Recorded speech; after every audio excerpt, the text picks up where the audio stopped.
नमस्कार, जय हिंद प्यारे साथियों। स्वागत है आप सभी का आपके अपने यूट्यूब चैनल अमन स्टडी पॉइंट में। तो साथियों, जैसा कि सीटेट बाल विकास में हम लोग वंशानुक्रम एवं वातावरण टॉपिक से 20 प्रश्नों को देख चुके थे, उसी क्रम में हम लोग आज अगले बाकी जो प्रश्न हैं अगले पार्ट को देखने वाले हैं। तो चलिए शुरू करते हैं वीडियो को बिना किसी देरी के। तो साथियों, आज का प्रश्न है आपके स्क्रीन पर 21 नंबर प्रश्न हम लोग यहाँ पर देखने वाले हैं। तो पहला प्रश्न है, देखेंगे पिछड़ेपन का कारक नहीं है, इनमें से पूछा गया है कौन सा पिछड़ेपन का कारक नहीं है। तो पिछड़े प्रश्न यहाँ पर ये पूछा गया है कौन सा कारक नहीं है, शारीरिक, स्वभाव संबंधी और वंशानुक्रम संबंधी कारक। तो ये तीनों जो है कारक पिछड़ेपन के कारक हैं, जबकि राजनीति पिछड़ेपन का कारक ये नहीं है। तो आंसर जाएगा हमारा 4th के साथ। चलेंगे अगले प्रश्न को देखेंगे। अगला प्रश्न है साथियों आप सभी के स्क्रीन पर, पिछड़ेपन के मूल कारक हैं। अब वही प्रश्न दूसरे तरीके से पूछा गया है कि वहाँ पे पूछा गया था कौन सा कारक नहीं है और यहाँ पे कौन से मूल कारक हैं। वंशानुक्रम, वातावरण, एक और दो, दोनों। तो ये जो हमारा 3rd वाला ऑप्शन है इसका सही जवाब हो जाएगा। चलेंगे अगले प्रश्न पर, और अगला प्रश्न है आप सभी के स्क्रीन पर।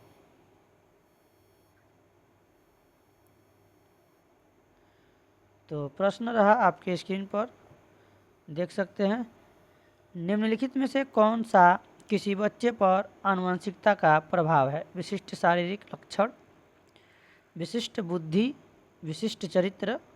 ये 3 कथन है, इसके आधार पर आंसर देना है केवल एक, केवल दो, एक एवं दो, या फिर ये सभी।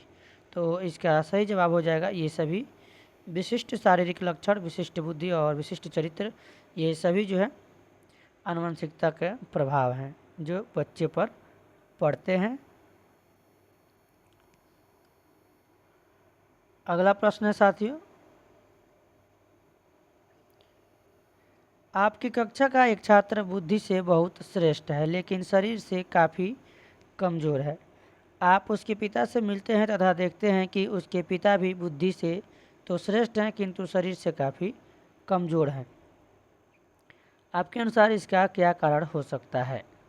पौष्टिक भोजन का अभाव, पिछले कई वर्षों की बीमारी, आनुवंशिकता का प्रभाव, या फिर उपरोक्त में से कोई नहीं। तो इस प्रश्न को ध्यान से देखेंगे।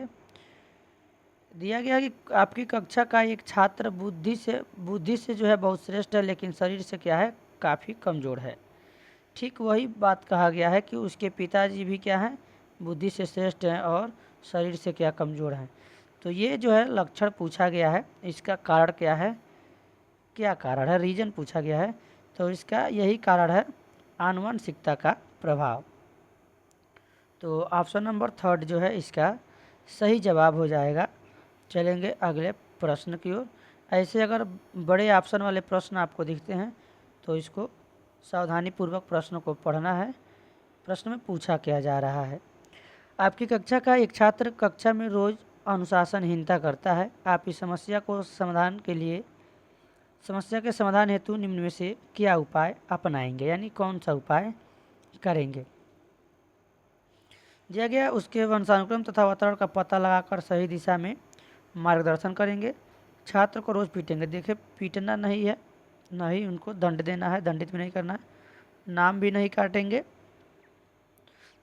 उसके इलाज के लिए किसी अच्छे मनोचिकित्सक के पास लेकर जाएंगे। देखिए, उसको हम क्या करेंगे, पहले उसके वंशानुक्रम तथा वातावरण का पता लगाएंगे और उसे सही दिशा में मार्गदर्शन करेंगे, यानी गाइड करेंगे। तो फर्स्ट वाला ऑप्शन यहाँ पर सही जवाब होगा। चलेंगे अगले प्रश्न की ओर। अगला प्रश्न है, प्रश्न सकारात्मक है तो उसमें ध्यान देना है कि कभी भी उस छात्र को दंडित नहीं करना है, ना ही रटवाना है। ये सभी निगेटिव टैग वर्ड हैं कुछ, ना ही उसे स्कूल से भगाना है। बालक क्या है, उसकी क्षमता क्या है, उसका पर्याप्त विकास क्यों नहीं हो पा रहा है, आदि प्रश्नों के उत्तरदायी तत्व हैं। वंशानुक्रम, वातावरण। यहाँ पर 2 विकल्प दिए गए हैं, इसके आधार पर जो है आंसर लगाना है। 2 कथन दिए हैं ऑप्शन के आधार पर, केवल एक एवं दो, केवल 2 या फिर इनमें से कोई नहीं। तो यहाँ पर 1 और 2 ये दोनों जो है उत्तरदायी तत्व हो सकते हैं। तो सेकंड के साथ आंसर जाएगा ऑप्शन नंबर 2, इसका सही जवाब होगा। चलेंगे अगले प्रश्न की ओर। और एक चीज़ का विशेष ध्यान देना है, कई बार हम लोग इसको समझ के आंसर मारते हैं, तो खैर कोई बात नहीं, ये ऑप्शन तीसरे नंबर पर भी दिया जा सकता है 1 और 2। तो गलती से हम लोग ये और ये समझ के 1 और 2 ना मार दें, यहाँ पर अलग ऑप्शन इसका दिया गया है। तो इस चीज़ को विशेष ध्यान देना है, ध्यान से प्रश्न को देखते हुए, ऑप्शन को देखते हुए आंसर लगाना है, जल्दीबाजी नहीं करना है। अगला प्रश्न है, बच्चे के विकास में आनुवंशिकता और वातावरण की भूमिका के बारे में निम्नलिखित में से कौन सा सही है। तो आनुवंशिकता और वातावरण दोनों एक बच्चे में विकास में 50-50% यानी 50-50% योगदान रखते हैं। समवयस्कों और पितृैक का सापेक्ष योगदान योगात्मक नहीं होता। आनुवंशिकता और वातावरण एक साथ परिचालित नहीं होते। ये तो गलत है, प्रश्न सकारात्मक है, सत्य पूछा गया है, और यहाँ पर नेगेटिव दिया गया है, ये भी नहीं होगा। सहज रुझान वातावरण से संबंधित है, जबकि वास्तविक विकास के लिए आनुवंशिकता जरूरी है। तो इसमें साथियों जो हमारा सही जवाब होगा, जरूरी है, यहाँ पर फोर्थ वाला भी नहीं होगा। आनुवंशिकता और वातावरण दोनों एक बच्चे के विकास में ये 50-50% दिया गया है, तो ज़रूरी नहीं है कि यह भी 50-50% होगा। इसमें जो सबसे सटीक आंसर जाएगा साथियों हमारा, वो सेकंड के साथ ही जाएगा। समवयस्कों और पितृैक का सापेक्ष योगदान योगात्मक नहीं होता है। तो सेकंड के साथ आंसर लगाएंगे। चलेंगे अब अगले प्रश्न की ओर। आप दिल्ली के किसी केंद्रीय विद्यालय में शिक्षक है। आपकी कक्षा का एक छात्र अफजल हिमाचल प्रदेश का रहने वाला है तथा एक अन्य छात्र सुदीप केरल का मूल निवासी है। आप दोनों के रंग रूप, स्वभाव आदि में काफ़ी विभिन्नताएं देखते हैं। इसका प्रमुख कारण हो सकता है वातावरणीय प्रभाव। अब ऑप्शन यहाँ पर दिया गया है, विद्यालय में दोनों का शैक्षिक स्तर, या आपकी शिक्षण विधि, या फिर उपरोक्त सभी। तो उसका जो कारण हो सकता है साथियों, हो सकता है वातावरणीय प्रभाव। ऑप्शन नंबर फर्स्ट इसका सही जवाब होगा। चलेंगे अगले प्रश्न की ओर। प्रत्येक छात्र स्वयं में विभिन्न है, इस तथ्य का प्रमुख कारण क्या है। भौतिक वातावरण, सामाजिक वातावरण, या फिर वंशानुक्रम। तो इसका प्रमुख कारण है साथियों उसका सामाजिक वातावरण, भौतिक वातावरण और वंशानुक्रम, यानी कि ये सभी हो जाएंगे। फोर्थ के साथ आंसर जाएगा। चलेंगे अगले प्रश्न की ओर। अब ऐसे ही कूट वाले प्रश्न आपको मिलेंगे। आज बाल अपराध की घटनाएं बढ़ती जा रही हैं, जिसके कारण वह शिक्षण प्रणाली में जटिलताएं आ रही हैं। आपके अनुसार इसका प्रमुख कारण क्या है। दूषित वंशानुक्रम, दूषित सामाजिक वातावरण, दूषित परिवेश। तो ये प्रश्न पूछा गया है और सही भी है। बाल अपराध की जो घटनाएं हैं वो बढ़ भी रही हैं, कहीं ना कहीं हमको सोशल मीडिया पर, समाज में देखने को मिल भी रहे हैं। तो यहाँ पर भी ये सभी ऑप्शन हमारा सही हो जाएगा, ये सभी जो है इसके कारण हैं। अगला प्रश्न देखेंगे। बच्चे की आनुवंशिकता द्वारा निर्धारित सीमाओं के भीतर सर्वोत्तम संभावित विकास के लिए एक शिक्षक को क्या करना चाहिए। उस बालक के परिवेश में सुधार करना चाहिए, उसे बालक को अधिक से अधिक पढ़ने की सलाह देनी चाहिए, उसे खेल कूद में अधिक से अधिक भाग लेने की सलाह देनी चाहिए, या फिर उसे विकास के लिए प्रेरित करना चाहिए। यहाँ पर अधिक लिखा गया है, ये थोड़ा सा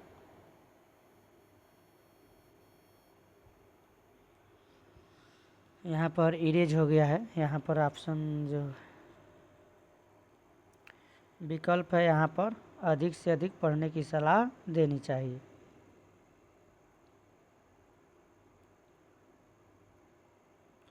तो साथियों इसका जो आंसर जाएगा हमारा ऑप्शन नंबर फर्स्ट के साथ, उसे बालक के परिवेश में सुधार करना चाहिए।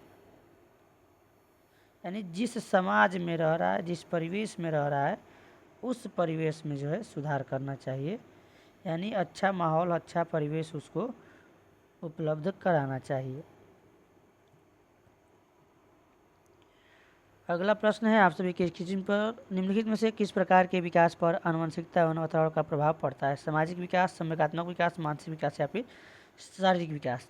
तो जितने भी ऑप्शन यहाँ पर आप देख सकते हैं, इन सभी पर आनुवंशिकता और वातावरण का प्रभाव पड़ता है, इसलिए ये सभी ऑप्शन सही हो जाएंगे। फोर्थ के साथ आंसर लगाएंगे।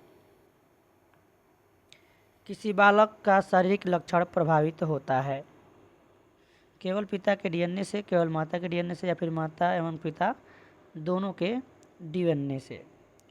तो यह जो है साथियों ऑप्शन दिया गया है, न तो माता और न ही पिता के डीएनए से।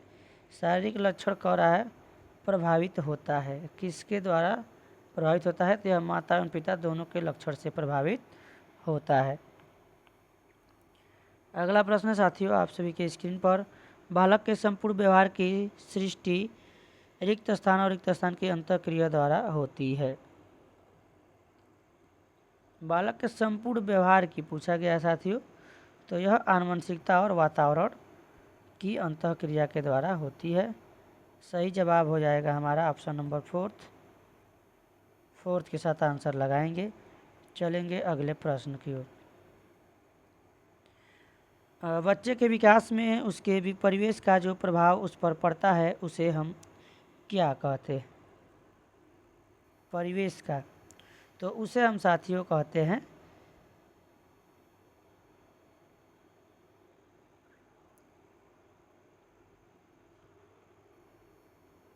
बच्चे के विकास में उसके परिवेश का जो प्रभाव उस पर पड़ता है उसे हम सामाजिक विकास कहते हैं। यहाँ पर सेकेंड वाला ऑप्शन हो जाए।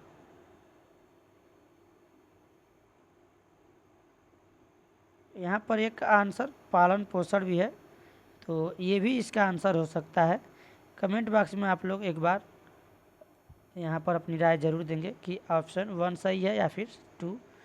तो खैर दोनों भी सही हो सकता है। पालन पोषण करे बच्चे के विकास में उसके परिवेश का, तो परिवेश तो वही है जो समाज, और एक परिवेश उसका परिवार भी होता है जहाँ पर उसका पालन पोषण होता है जिस परिवार में, तो वो भी उसके लिए एक परिवेश ही है जहाँ माता पिता भाई बहन चाचा जो भी रहते हैं उसके परिवार में। तो ये भी हो सकता है आंसर, फर्स्ट वाला भी हो सकता है और सेकेंड वाला भी है सामाजिक विकास। तो फिलहाल यहाँ पर फर्स्ट और सेकेंड में कन्फ्यूजन है, इसको आप लोग देख लेंगे एक बार। चलिए देखते हैं अगले प्रश्न को। परिवेश के प्रभाव मानव के रिक्त स्थान और रिक्त स्थान दोनों चौड़ों में बहुत ही महत्वपूर्ण है। तो 36 वाला क्वेश्चन है, सामाजिक आर्थिक समाज विद्यालय में शिक्षा प्रसव पूर्व प्रसव के उपरांत। तो कह रहा है कि परिवेश के प्रभाव मानव के प्रसव पूर्व और प्रसव के उपरांत दोनों चौड़ों में ही महत्वपूर्ण होता है। क्योंकि अभिमन्यु वाला जो आपने कहानी सुना होगा, अभिमन्यु कि उसने जो है अपने माता के गर्भ में रहकर ही कहानी को सुना था और वो जो है बातें उनको जन्म के बाद भी याद थी। तो इससे आप लोग इसको चीज़ को समझ सकते हैं, एक आपके लिए यह उदाहरण है। चलिए देखते हैं अगले प्रश्न को। बालक को जो मूल प्रवृत्तियाँ रिक्त स्थान से प्राप्त होती है उनका विकास रिक्त स्थान में होता है। तो साथियों इसका सही जवाब हो जाएगा आपका वंशानुक्रम और वातावरण। ऑप्शन नंबर सेकेंड सही जवाब है। चलेंगे अगले प्रश्न की ओर। बालक के सम्यक विकास के लिए निम्नलिखित में से किनका सहयोग सर्वाधिक अनिवार्य है? तो वीडियो में 20 प्रश्न है और वीडियो लगभग 14 मिनट की हो चुकी है, इसलिए हम लोग केवल यहाँ पर आंसर ही देख लेते हैं। बालक के सम्यक विकास के लिए निम्नलिखित में से किनका सहयोग सर्वाधिक अनिवार्य है, ये पूछा गया है। उसके विद्यालय और परिवार का, उसके वंशानुक्रम और वातावरण, यानी कि ऑप्शन नंबर सेकेंड यहाँ पर सही जवाब हो जाएगा।